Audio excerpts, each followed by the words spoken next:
Seguimos ahondando en la noticia que preocupa al mundo entero. Se ha anunciado un alto al fuego. Ha sido Donald Trump, presidente de Estados Unidos, quien ha dicho que se ha logrado una tregua entre Irán e Israel, mientras estamos a la espera de una confirmación oficial de parte de esos países.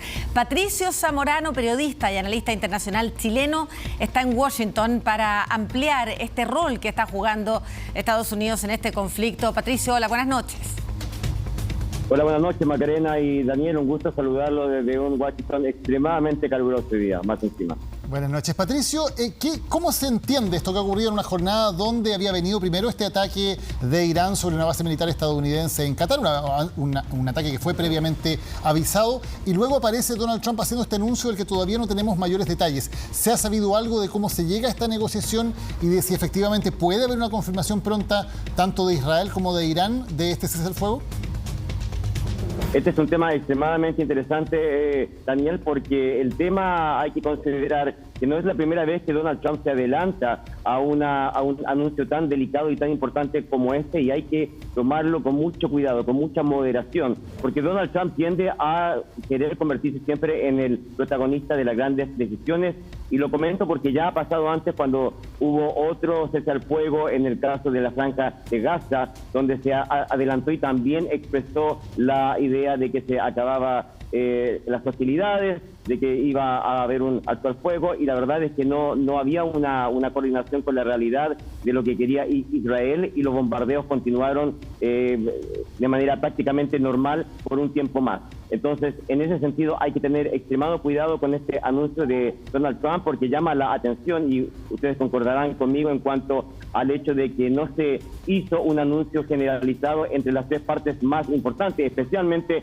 el caso de Irán y el caso de Israel. Así que podría ser un tipo de presión que está poniendo Donald Trump desesperado un poco por el tema interno, porque podemos hablar un poco de eso, de la alta presión que hay internamente por el hecho de que él haya roto una promesa de campaña tan fundamental como el no iniciar conflictos bélicos bajo su mandato. Él hizo su campaña criticando fuertemente a los presidentes anteriores, especialmente Biden, Obama, etcétera, y resulta que él quiebra esa promesa electoral el fin de semana pasado. Así que ha habido un movimiento interno muy fuerte. Ustedes lo han visto, como las autoridades, como el ministro de Defensa, como el canciller, han intentado señalar que esto no es una guerra, que esto no es el comienzo de ningún conflicto bélico a largo plazo, que se están cumpliendo con la promesa presidencial de no iniciar un nuevo conflicto bélico, que fue una operación quirúrgica, etcétera, etcétera. Eso te demuestra un poco cuál es la desesperación de Donald Trump de hablar de una guerra de 2 semanas, de intentar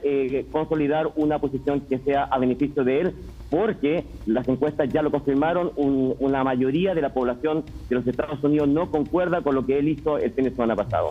Claro, las intervenciones norteamericanas en Medio Oriente han sido muy caras, en vidas y en dinero para los gobiernos de Estados Unidos anteriores, y Donald Trump lo había dicho en su campaña en reiteradas ocasiones que no iba a seguir esa política, y tampoco ha podido cumplir con otra promesa de campaña, Patricio, que tiene que ver con el mediar para el fin de la guerra entre Ucrania y Rusia, que no ha tenido buenos resultados, y tampoco, tal como decías tú, en el conflicto de Gaza.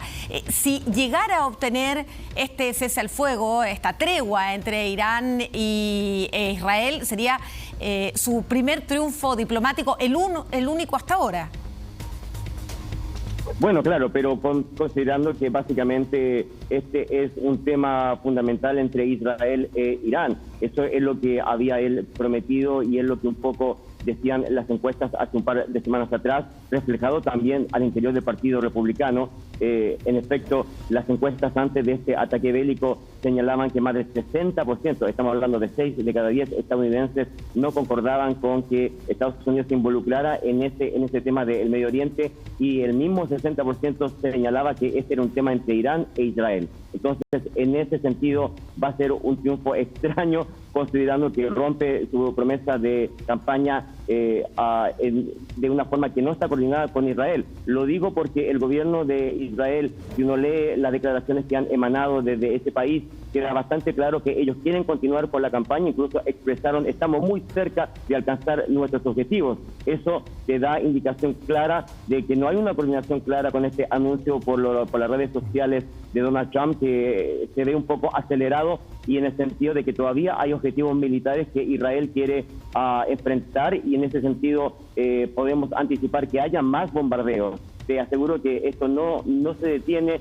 solamente por este anuncio de Donald Trump. Se va a detener básicamente cuando Israel considere que sus objetivos militares están plenamente cubiertos, con el antecedente de que Irán, en todo caso, ha dado señales de que está abierto a este alto del fuego, claro, porque es el actor más débil en este conflicto, que puede resultar extremadamente dramático para el país iraní, ¿no? Una jornada, Patricio, que partió con la represalia de Irán, con estos ataques contra la base militar de Estados Unidos en Doha, Qatar, y que ahora está terminando con la expectación mundial ante este anuncio del presidente Trump. Vamos a revisar la nota con lo que ocurrió en el día de hoy y seguimos conversando con Patricio Zamorano desde Washington.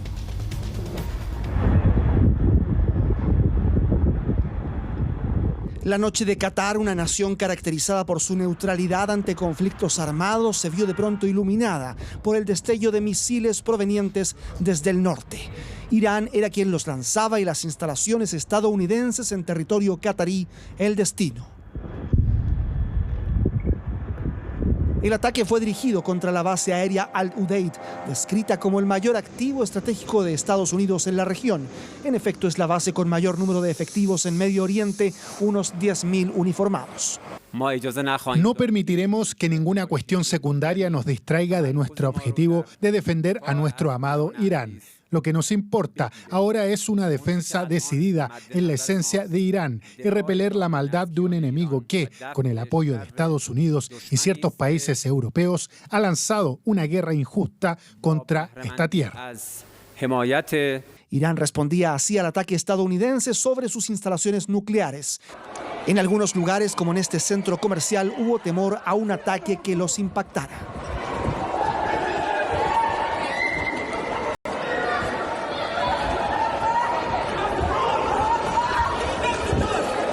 Se cerró el espacio aéreo, se cerró el aeropuerto, hubo una evacuación y bueno, Irán había anunciado que iba a atacar las bases cercanas en el Medio Oriente y pensábamos que podía venir un ataque, pero la verdad que no lo esperábamos.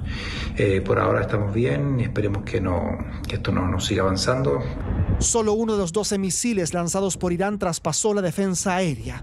No hubo víctimas y en tono desafiante el presidente Donald Trump aseguró que agradecía haber sido avisado de esta respuesta, que calificó como débil. Este ataque representa una violación flagrante de la soberanía de Qatar y contraviene los principios de buena vecindad y un atentado contra la legitimidad internacional y el derecho internacional. El Estado de Qatar afirma que se reserva el derecho a responder de acuerdo con el derecho internacional.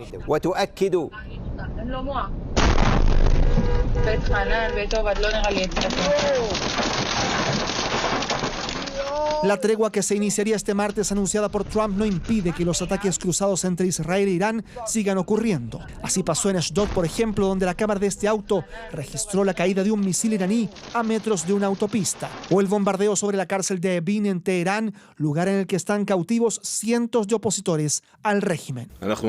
Seguimos dañando y negando la capacidad del régimen iraní para lanzar y producir misiles.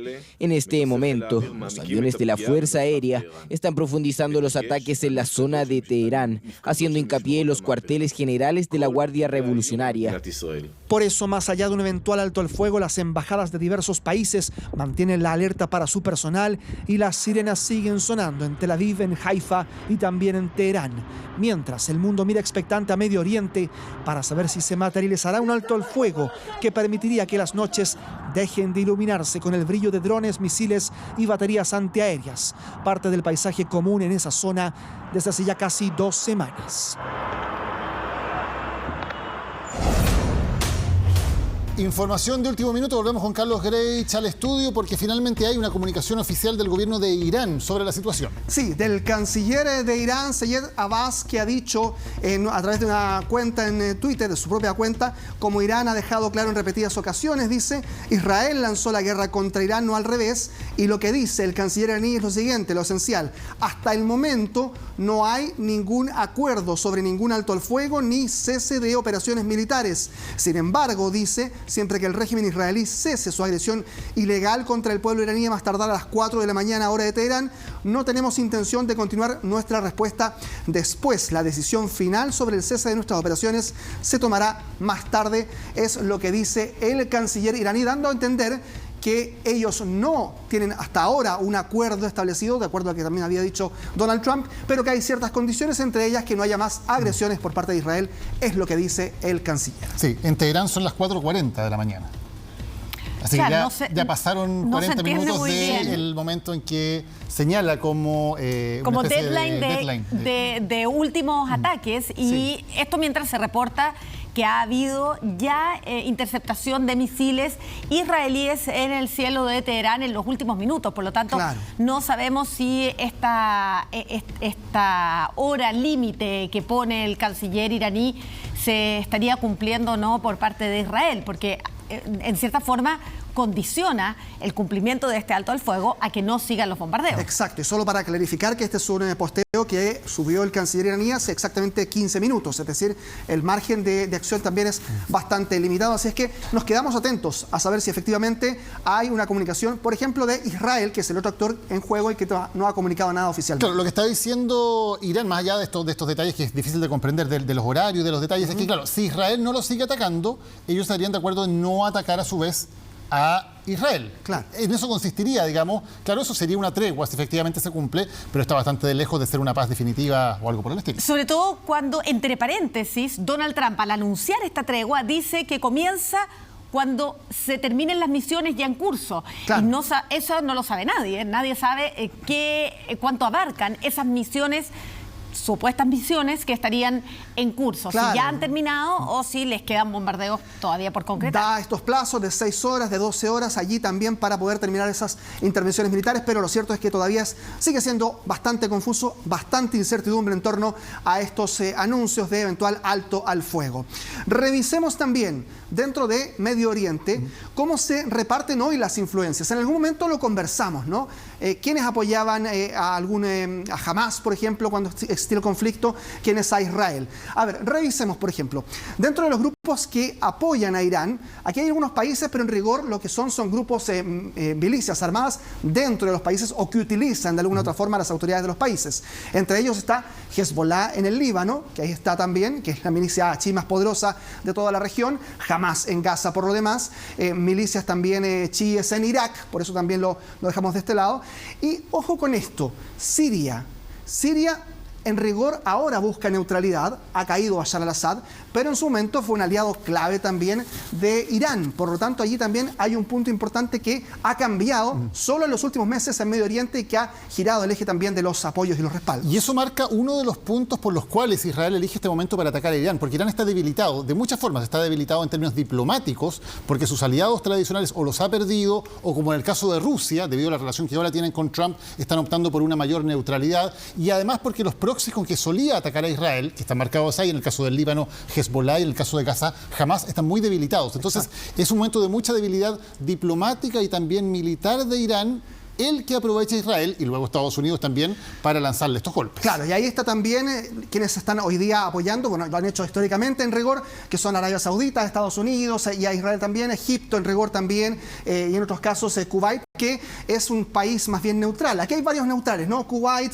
Omán de una u otra forma también, y Turquía, que pese a que tiene algunas simpatías ideológicas, de todas formas mantiene cierto afán de neutralidad.